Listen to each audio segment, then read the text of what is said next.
Probably the most noble, honorable role that any man or woman can be a part of in our country is the military. And I think that's always been true throughout the history of America. We train people to be good soldiers. We train them well to be good soldiers before we send them to wherever they're going. But what we've never done well is trained how to bring our soldiers home. When our World War I, our World War II, and our Korean soldiers came home, there was a real sense of pride in our country. But when Vietnam happened, there was such political conflict and social conflict that people had trouble separating the war from the warrior.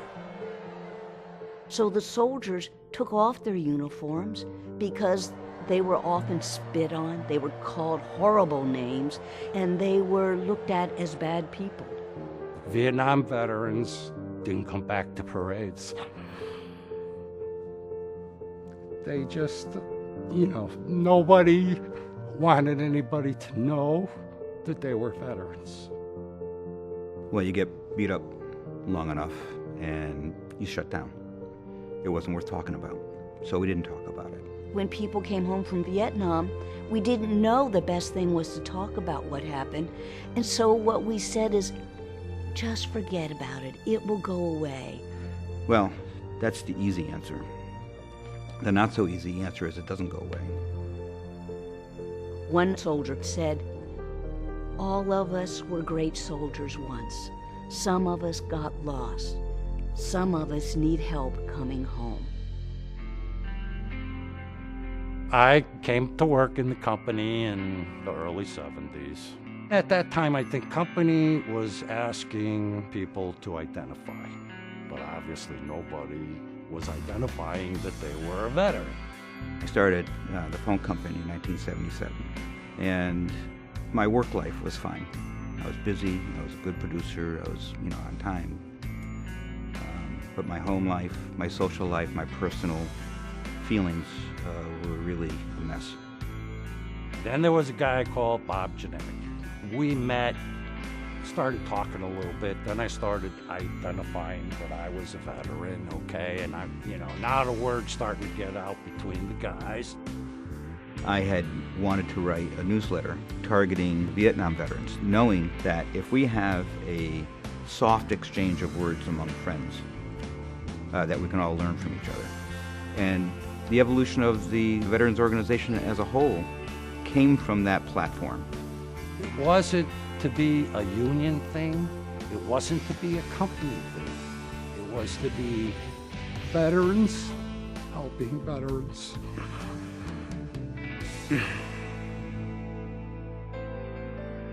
So we got SNET to pay for counseling for all these veterans because there were a lot of people who needed counseling. I mean, that was the first big step. Now, we said, well, what about the rest of the veterans? Where's the World War II guys? Where's the Korean guys? We started reaching out. If you served in the military, we want you.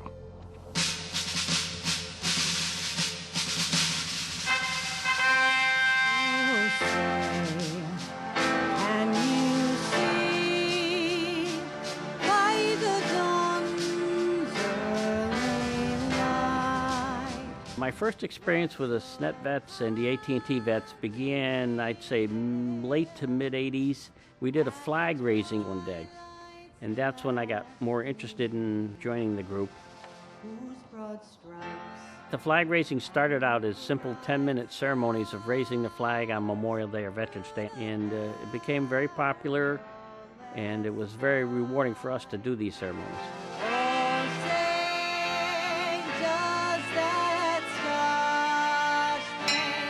You came away with more respect every morning after those ceremonies for your country, for the military that serves your country. I would go home a different person those mornings.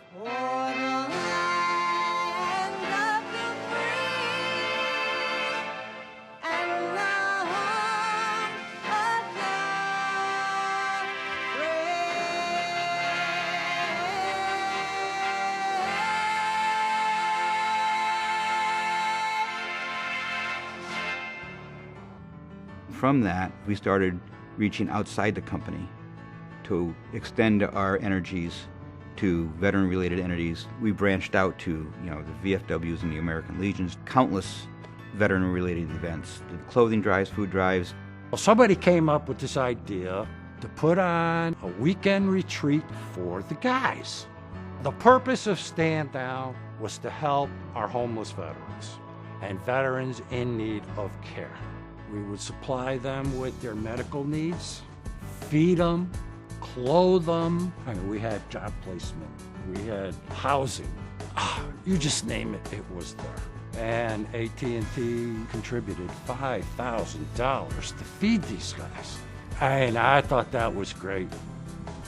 Our center is much richer because of the connection we've had with the SNET, AT&T veterans. We liked helping the Herrera Center, just at Christmas time and Thanksgiving, feeding them a good meal. 200 veterans the first year, 3 years later, 250 veterans, many of them homeless, many of them the only hot meal they were going to get. Once you serve a meal at the Herrera Center, you have to become a changed person.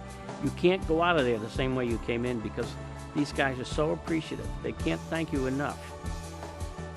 There's this wonderful thing called the Day of Caring. The SNET, AT&T Veterans Group come and renovate a house that each year has 9 or 12 homeless veterans residing there who are trying to learn life skills. In 1989, the phone company sponsored a video to try to teach and educate people about the war in Vietnam. It's an extremely powerful video, even to this day. With our very first night in the field, my friend Tom's outfit, Charlie Company, which is directly across the perimeter from us, got completely overrun. The phone company was presented a very prestigious EVE Award from the Department of Labor for their support of the video. There's not too many times you have a chance to look back at your life and said, I was involved with something that really made a difference. Then came Desert Storm. Now all of a sudden, all these people who were in the reserves are getting called up. As an employee of AT&T, when it was time for me to either go on my weekend drills or if I had to do my 2-week tour or if I got deployed to another country, I would always have the opportunity to come back into whatever position that was available for me at the time. Pay was a big concern because obviously I think the guys were making more at AT&T than making in the military. Starting off as a young soldier, your salary wasn't that great. So the phone company compensated you for the difference. So that really helped. Once Desert Storm started, we wanted to give everybody who got activated a gift for Christmas. We would all meet up at the mail distribution center.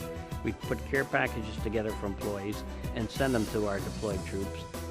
And when they came home, every troop that was an AT&T employee that returned from Iraq or Afghanistan war be presented with a flag and a thank you from the company. AT&T has always hired veterans.